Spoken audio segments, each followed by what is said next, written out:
قصہ حاتم طائی۔ سوال نمبر 1۔ ایک بار دیکھا ہے، دوسری بار کی ہوس ہے۔ حاتم اللہ پر بھروسہ کیے چلا جا رہا تھا کہ اتنے میں دیکھا کہ ایک بھیڑیا ایک ہرنی کو پکڑنے ہی والا ہے کہ حاتم بھیڑیے کو للکارا، اے نابکار، خبردار، یہ غریب بچے والی ہے۔ بھیڑیا یہ سن کر ڈرا اور بولا، شاید تم حاتم ہو جو ایسے وقت میں اس کے آڑے آ گئے۔ حاتم بولا، تو نے یہ کیسے جانا؟ بھیڑیا بولا، میں نے تیری ہمت اور شفقت سے پہچانا، مگر تو نے میرا شکار کیوں کر چھڑوا دیا؟ گوشت تو میری خوراک ہے۔ حاتم نے کہا، بہتر ہے میرے بدن سے گوشت کاٹ کر کھا لے اور چلا جا۔ یہ کہہ کر حاتم نے خنجر نکالا اور اپنے جسم کا ایک لوتھڑا کاٹ کر اس کے آگے ڈال دیا۔ اس نے سیر ہو کر کھایا اور کہنے لگا، اے حاتم، ایسی کیا مصیبت پڑی کہ تو نے یمن کو چھوڑا؟ اس پر حاتم نے منیر شامی اور حسن بانو کا سارا قصہ اسے سنایا اور کہنے لگا کہ ہر چند کہ میں نہیں جانتا کہ وہ کون سی جگہ ہے اور وہ کون ہے اور اس نے کیا دیکھا ہے کہ جس کے دیکھنے کی اسے آرزو ہے، پھر بھی میں اللہ پر بھروسہ کیے چل پڑا ہوں۔ یہ سن کر بھیڑیا بولا کہ میں اس جگہ کو جانتا ہوں، بزرگ سے سنا ہے کہ اس کا نام دشت ہوویدا ہے۔ حاتم نے کہا، وہ کہاں ہے؟ بھیڑیا بولا، تھوڑی دور جا کر دو رستے ملیں گے، داہنے رستے پر ہو لینا، یقین ہے کہ وہاں پہنچ جاؤ گے۔ یہ کہہ کر بھیڑیا رخصت ہوا اور ہرنی حاتم کو دعائیں دیتی ہوئی چلی گئی۔ حاتم دو رستوں کے سنگم پر پہنچا اور دائیں پر چل دیا۔ اتنے میں دو بھیڑیے، جن میں سے ایک نر اور ایک مادہ تھی، آ پہنچے۔ ان میں سے مادہ اپنے نر سے کہنے لگی، یہ بات مروت کے خلاف ہے کہ حاتم تنہا دشت ہوویدا کو جائے اور تو اس کے ساتھ نہ جائے۔ حاتم نے کہا، اے حیوان، میں تیرے ایک احسان سے گردن نہیں اٹھا سکتا، اب دوسرا بوجھ کیوں کر لوں؟ اگر تو ساتھ دینا ہی چاہتا ہے تو اتنا کر لے کہ مجھے راہ راست بتلا دے۔ تب گیدڑ نے حاتم سے کہا، جو رستہ نزدیک کا ہے اس پر بہت سی آفتیں ہیں، دوسری راہ دور دراز ہے مگر اس میں کسی قدر خطرہ نہیں۔ حاتم نے کہا کہ خدا مشکلیں مجھ پر آسان کر دے گا۔ تب گیدڑ نے کہا کہ جو راہ آگے آتی ہے وہی نزدیک ہے۔ چنانچہ حاتم اس سے رخصت ہو کر آگے چلا۔ ایک مدت کے بعد ایک چوراہا دکھائی دیا۔ یہ وہاں سوچنے لگا کہ اب کدھر جاؤں؟ اس جنگل میں ایک خرس ریچھ بادشاہت کرتا تھا۔ تمام ریچھ رہتے تھے۔ اتفاقاً 100-200 ریچھ اس جگہ سیر کرنے آ گئے۔ حاتم کو جیسے دیکھا تو پکڑ کر اپنے بادشاہ کے پاس لے گئے۔ وہ دیکھ کر بڑا خوش ہوا اور بولا، آؤ ہمارے پاس بیٹھو اور اپنا احوال کہو کہ تم کون ہو، کہاں سے آئے ہو، اور ہمیں یوں لگتا ہے کہ شاید تم یمن کے بادشاہ حاتم ہو۔ حاتم نے کہا، یہ تم سچ کہتے ہو، میں حاتم بن طے ہوں۔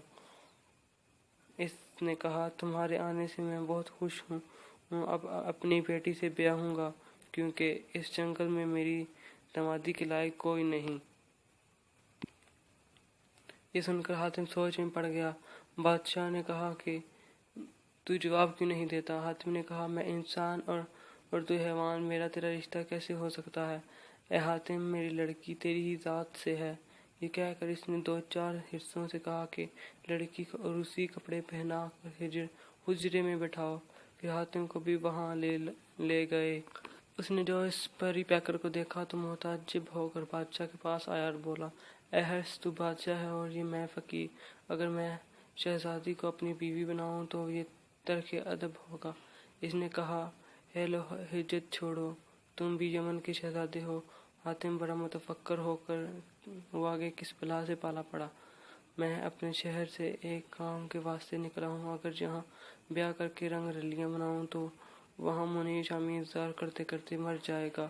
بادشاہ حرس نے جو حاتم کو سربازانہ دیکھا تو کہا، اے نوجوان، ہوش رو، اگر قبول نہ کرے گا تو قیامت تک قید میں رہے گا۔ جب حاتم خاموش ہی رہا تو حرس نے غضبناک ہو کر اسے ایک غار میں ڈلوا دیا اور غار کے منہ پر ایک پتھر رکھوا دیا۔ 7 دن کے بعد حرس کے بادشاہ نے اسے نکلوایا اور اپنے پاس بٹھا کر سمجھایا کہ اے حاتم، میری لڑکی کو قبول کر لے۔ وہ پھر سر جھکائے بیٹھا رہا۔ تب اس نے ایک خوان میوے کا منگوا کر حاتم کے سامنے رکھا۔ بھوکا تو تھا ہی، بے اختیار کھانا ہی لگا۔ جب کھانا کھا چکا تو بادشاہ نے کہا، اے جوان، اس پری پیکر کو اپنے نکاح میں لے لے۔ حاتم نے کہا، یہ مجھ پر سے हरगिज़ न हो सकेगा। इंसान को हैवान से क्या निस्बत। चुनाचे हर्ष ने फिर रीछों से कहा कि हातिम को इसी गार में डाल दो। लिहाजा हातिम को फिर गार में डाल दिया गया। वो कई दिन तक कुछ खाए पिए बगैर कैद रहा। एक रात ख्वाब में देखा कि एक पीरे मर्द सहाने खड़ा कहता है कि हातिम क्यों अपनी जान गंवाता है। जब तक इस लड़की को कबूल न करेगा इसकी कैद से ना छूटेगा। हातिम ने कहा, है बुजुर्गवार, अगर मैं निकाह करूं तब वो कब मुझे यहाँ से जाने देगा। बुजुर्ग ने कहा, इसकी लड़की को राजी कर ले, वो तुझे रुखसत दिलवा देगी। ये ख्वाब देखकर हातिम चौंक पड़ा। इतने में फिर बादशाह ने इसको बुलवाया और कहा कि तेरे हक में यही बेहतर है कि मेरी लड़की को कबूल कर। हातिम ने मजबूरन ये बात मान ली, मगर ये शर्त रखी कि कोई रीछ मेरे घर में ना आए। बादशाह ने ये शर्त कबूल कर ली। हासिल कलाम हातिम को इस लड़की से ब्याह कर दिया गया। 3 महीने गुजर गए। तब एक दिन हातिम ने अपनी अहलिया से कहा, ऐ जाने मन, मैं एक काम के वास्ते घर से निकला था। तेरे बाप ने ज़बरदस्ती मेरा निकाह तेरे साथ कर दिया। अगर चंद रोज़ के लिए अपने बाप से रुखसत दिलवा दे तो बड़ी मेहरबानी होगी। ये सुनकर अपने बाप के पास लड़की गई और कहने लगी कि बाबा जान, वो इस तरह कहते हैं। बादशाह ने कहा कि अगर तू राजी है तो मुझे कोई एतराज़ नहीं। चुनांचे हातिम को रुखसत किया गया। चलते वक्त इस लड़की ने एक मोहरा हातिम के पगड़ी में बांध दिया और कहा कि ये अक्सर तेरे काम आएगा। गर्ज को रुखसत होकर आगे चला। चंद रोज बाद वो एक ऐसे रेगिस्तान में जा पड़ा जहाँ ना दाना था ना पानी, मगर शाम को एक मर्द पीर बुरका मुंह पर डाले 2 रोटियां से एक आब और पानी का दे जाता। वो इसे खा पी लेता और रात भर मंजिलें तय किया करता। एक दिन एक अजदहा मानते पहाड़ नजर आया। इसको देखकर घबरा गया, लेकिन आगे बढ़ता रहा। जूं ही इसके पास पहुंचा, वहीं अजदहे ने दम खींचा। हातिम ने अपने आप को बहुत संभाला, मगर संभल न सका और सीधा इसके मुंह में चला गया। हातिम ने जब खुद को इसके पेट में पाया तो हज़रत अय्यूब की मुसीबतें याद करने लगा और सोचने लगा कि अल्लाह मेरी भी तो मुश्किल आसान कर दे। अगर 3 दिन तक वो इसके पेट में फिरा और इधर उधर रास्ता ढूंढता रहा। राह तो कहीं न मिली, मगर गंदगी से लथड़ गया। सांप के जहर का असर इसके लिए न हुआ कि इसकी पगड़ी में वो मोहरा बंधा हुआ था जो इसकी बीवी ने दिया था। ये मोहरा जिसके पास रहे वो ना आग से जले, ना पानी में डूबे, न जहर इस पर असर करे। 3 दिन के बाद वो अजदहा घबराया। वो सोचने लगा कि ये बला मैंने क्या खाई कि हजम ही नहीं होती और पेट में दौड़ती फिरती है। हातिम इसके पेट में चारों तरफ दौड़ता फिरता था और इसकी आंतड़ियों को पाँव में रौंदता रहता था। आखिरकार अजदहे ने कह कर दी। हातिम बाहर निकल पड़ा और रेत पर खड़े होकर कपड़े सुखाने लगा। फिर आगे बढ़ा। थोड़ी दूर गया ही था कि एक तालाब नजर पड़ा। इसके किनारे पर जा बैठा और कपड़े धोने लगा। इतने में एक मछली पानी से निकली। नीचे में कदर इसका मछली का था और सर से नाफ तक आदमी का। वो टिकटिकी बांधे हुए था कि मछली इसका हाथ पकड़ कर तालाब में ले गई और अपने मकान में एक साफ सुथरे बिछोने पर बिठाया। फिर सर तपा एक नाज़नीन बनकर हातिम से मोहब्बत की बातें करने लगी। हातिम ने कहा, मैं एक काम के वास्ते घर छोड़कर यहाँ तक आया हूँ। मैं यहाँ तुम्हारे साथ सिर्फ इस शर्त पर रहने को तैयार हूँ कि तुम मुझे 3 दिन के बाद वहाँ पहुँचा दोगी जहाँ से लाई हो। इसने बात मान ली। चुनांचे हातिम 3 रोज़ तक वहाँ रहा। इसके बाद हातिम ने कहा कि अब तू भी अपना वादा पूरा कर। इसने इसका हाथ पकड़कर पानी में गोता मारा और किनारे पर पहुँचा दिया। फिर कहने लगी, ऐ जवान राना, तुम मुझसे जुदा क्यों होता है? हातिम ने कहा, मुझे ऐसा ही ज़रूरी काम है, वरना मैं तुझसे जुदा ना होता। ये सुनकर वो चली गई। हातिम ने कपड़े धोकर सुखाए और रास्ता पकड़ा। बाद एक मुद्दत के एक ऐसे पहाड़ पर पहुंचा कि जिस पर हजारों तरह तरह के मेवे से लदे कोसों तक लहलहाते और सैकड़ों आलीशान मकान थे। ये थका मांदा तो था ही, वहां जाते ही सो रहा। इतने में मकान का मालिक आ पहुंचा। इसने देखा कि एक खूबसूरत नौजवान गाफिल सोता है। नजदीक आकर बैठ गया। कुछ देर के बाद हातिम बेदार हुआ तो एक शख्स पास बैठा पाया। हातिम ने उठकर सलाम किया। इस शख्स ने पूछा, तू कौन है और कहाँ जाएगा? हातिम ने कहा कि मैं दश्त होविदा को जाऊँगा। इसने कहा, क्यों जान गंवाता है? हातिम ने इसे मुनीर शामी का सारा किस्सा सुनाया और कहा कि ये सारी मुसीबत मैंने इसी तरह मोल ली है। ये सुनकर इस शख्स ने कहा, मालूम हुआ कि हातिम बिन तय है, क्योंकि इसके सिवा कौन है जो गैर वास्ते ये अपने आप पर आफत लाए। खैर, अल्लाह रहीम व करीम है, लेकिन आज तक कोई दश्त होविदा से वापस नहीं आया, और अगर आया है तो आपे में नहीं रहा। मेरी ये नसीहत याद रख के जिस वक्त तू इस दश्त के करीब पहुँचेगा तो तुझे जुल्मात में ले जाएंगे। तू चुपका चला आना और जो परी पैकर तेरी ख्वाहिश करेगी तू इसकी तरफ हरगिज तवज्जो न करना। फिर एक ऐसी नाज़नीन आएगी जिसे देखते ही तेरा दिल हाथ से जाता रहेगा, मगर खुदा के वास्ते एक इस्तक़लाल न छोड़ना। सच तो ये है कि जो ही तेरा हाथ वो पकड़ेगी तो दश्त होविदा में जा पहुँचेगा। ये लोग इस गुफ्तगू में थे कि एक नौजवान 2 प्याले खीर के और 2 कूज़े पानी के लिए गैब से पैदा हुआ और इनके आगे रख दिए। दोनों ने पेट भर कर खाया और खुदा का शुक्र करके रात काटी। सुबह को हातिम इससे रुखसत होकर जंगल की तरफ राही हुआ। कुछ दिनों के बाद हातिम एक तालाब के पास पहुंचा और इसके किनारे पर बैठकर पानी पीने लगा। इतने में एक हसीन औरत पानी से निकली और हातिम का हाथ पकड़कर फिर इसी तालाब में गोता मारकर चली गई। जो ही हातिम का पांव जमीन पर पहुंचा, आंख खोल कर देखा तो अपने आप को एक नाज़नीन के बाग में पाया।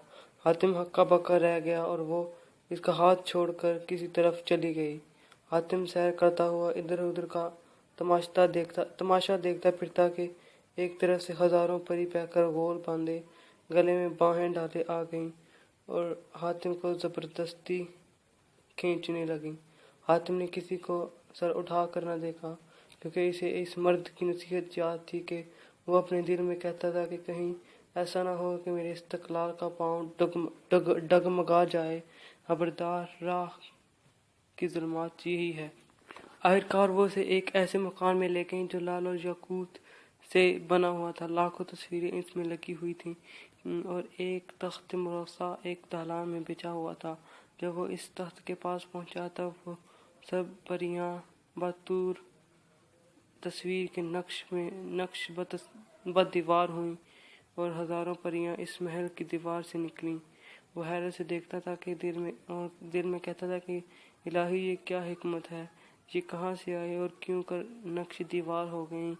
गर्ज इस तख्त के पास जो खड़ा हुई ये था, अपने दिल में कहने लगा कि जब तो यहाँ तक पहुँचा है तो फिर इसकी तख्त पर भी बैठ। ये सोच कर जो ही तख्त पर पाँव रखा, इसमें से तड़ाक की आवाज़ आई। वो सोचने लगा कि शायद इसका पाया टूट गया। नीचे झांकने लगा तो तख्त जूं का तूं पाया। फिर इस पर बैठना था कि फिर वही आवाज़ आई और इसके साथ वो नाज़नीन जो सबसे ज़्यादा खूबसूरत थी, वो नक्श दीवार की शक्ल को छोड़कर हातिम के पास नाज़ व अदा से चली आई।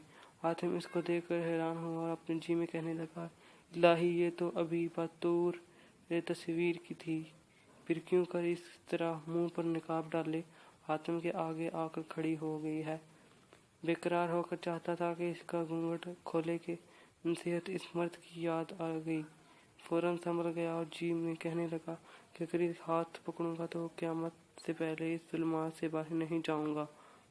लिहाजा तमाशा देखना चाहिए कि ये खुद हाथ पकड़ती है और इस ज़ुल्मात से बाहर जाता हूँ या नहीं।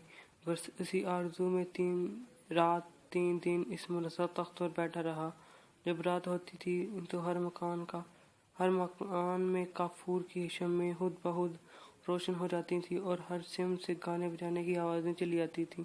जो सूरतें नक्श दीवार थीं वो मुजस्सम होकर नाचती थीं, मुस्कुराती थीं। हातिम के सामने तरह तरह के मेवे भी रखे थे। हर चंद वो खाता था मगर पेट न बढ़ता था। हैरान होकर कहता था कि इलाही, ये क्या माजरा है। इस तरह से 3 रोज़ गुजर गए। चौथे रोज इसने के जी में आया कि अगर तमाम उम्र भी यहाँ रहूँगा तो मेरे ऐसे सीरी ना होगी, और फिर मुनीर शामी जो मुंतशिर छोड़ कर आया हूँ, अगर इसको कुछ हो गया तो अल्लाह को क्या जवाब दूंगा। ये सोच कर इस नाज़नीन का हाथ पकड़ा। वहीं एक और नाज़नीन इस तख्त के नीचे से निकली और एक लात इसको ऐसी मारी कि हातिम कहीं का कहीं जा पड़ा, और वहाँ सर उठाकर देखा तो नाज़रीन नज़र पड़ी ना तख्त और ना बाग दिखाई दिया, मगर एक जंगल ऐसा लकदक के जिसका और न छोर। तब इसे मालूम हुआ कि दश्त हवीदा यही है। तब मालूम हुआ कि यही दश्त हवीदा है। लिहाजा वो शख्स भी यही होगा जो कहता है कि एक बार देखा है दूसरी बार की हवस है, बस अब इसे ढूंढिए। इसी ख्याल में इधर उधर फिरता था कि इतने में आवाज़ आई, एक बार देखा है दूसरी बार की हवस है। इसी सूरत से देखे वक्त 3 मरतबा वो आवाज़ 7 रोज़ तक मुतवातर आया कि ये, मगर जब 8वें रोज़ शाम के वक्त वो सदा इसके कानों में पड़ी तब ये इस तरफ दौड़ा। क्या देखता है कि एक सफ़ेद दाढ़ी वाला फ़कीर ज़मीन पर बैठा है। ये उसके आगे गया और सलाम किया। इसने जवाब देकर कहा, ऐ नौजवान होशरू, कहाँ से आया है और तू इस जंगल में क्या काम करता है। हातिम ने कहा, मैं इस बात की तलाश में अपने शहर से निकला हूँ कि तुमने ऐसा क्या देखा कि जिसको देखने की दोबारा आरजू रखते हो। इसने कहा, बैठो मैं बताऊंगा। हातिम बैठ गया। जब रात हुई तो 2 रोटियां और 2 आब भोरे पानी के इनके आगे आ रहे। दोनों रोटियां खाने पानी पिया, और जब खा पी चुके तो उसने कहा, ऐ शहरे गरीब के मुसाफिर, मैं एक दिन सैर करता हुआ एक तालाब पर जा निकला। इसके किनारे पर बैठ कर तमाशा देखने लगा। इतने में एक खूबसूरत औरत इस तालाब से निकली और मेरा हाथ पकड़ कर इसमें ले गई। तय पर जाकर आँख खोल कर देखा तो अजीब व गरीब बाग नजर आया। बहुत सी खूबसूरत औरतें हर तरफ से निकली और मेरा हाथ पकड़ कर मुअज़्ज़ज़ा तख्त के पास ले गईं। मैं इस पर बैठकर तमाशा देखने लगा कि एक नाज़नीन मुंह पर निकाब डाले इस तख्त के पास आकर खड़ी हो गई। इसे देखते ही मैं गश खा गया और मेरा दिल मेरे हाथ से जाता रहा। बेकरार होकर जो बुरका उठाकर इसका मुखड़ा देखा तो अजब हुस्न दाद दिखाई दिया। इसने जो ही हाथ पकड़ कर इसकी तरफ खींचा, एक और हसीन औरत तख्त के नीचे से निकली और एक लात ऐसी मारी कि मैं इस जंगल वीरान में आ पड़ा। इसी दिन से अब सवाए रोने धोने के कुछ काम नहीं। चाहता हूँ कि इसे बुला दूँ मगर ये नहीं कर पाता। ये कहकर इसने एक नारा मारा और भगोले की तरह जंगल में दौड़ने लगा और यही कहने लगा, एक बार देखा है दूसरी बार की हवस है।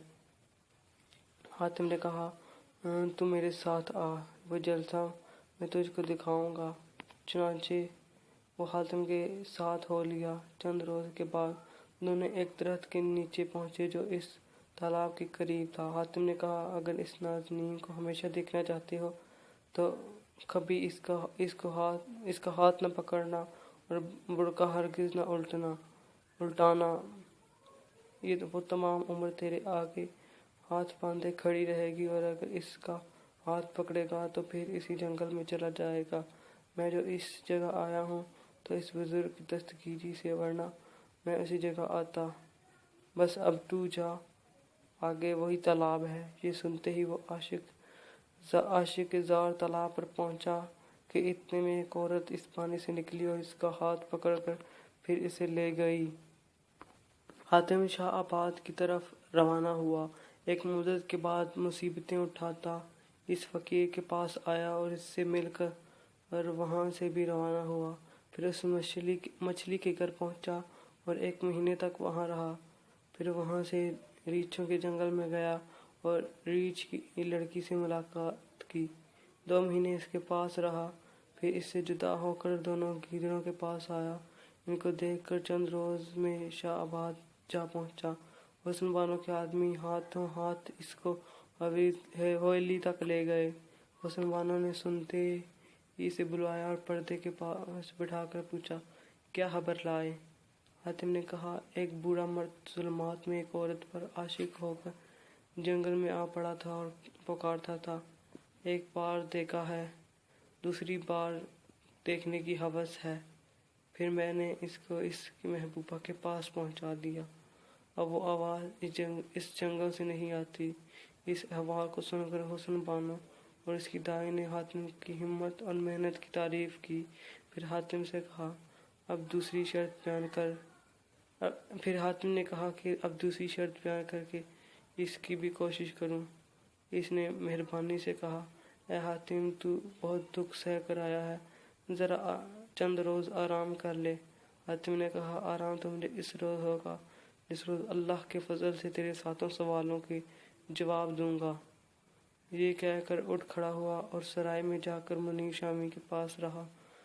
तमाम माजरा इसके सामने जाहिर किया। फिर 9वें दिन हुस्न बानो से कहा कि तेरा दूसरा सवाल क्या है? खुदा का वास्ता जल्दी कह।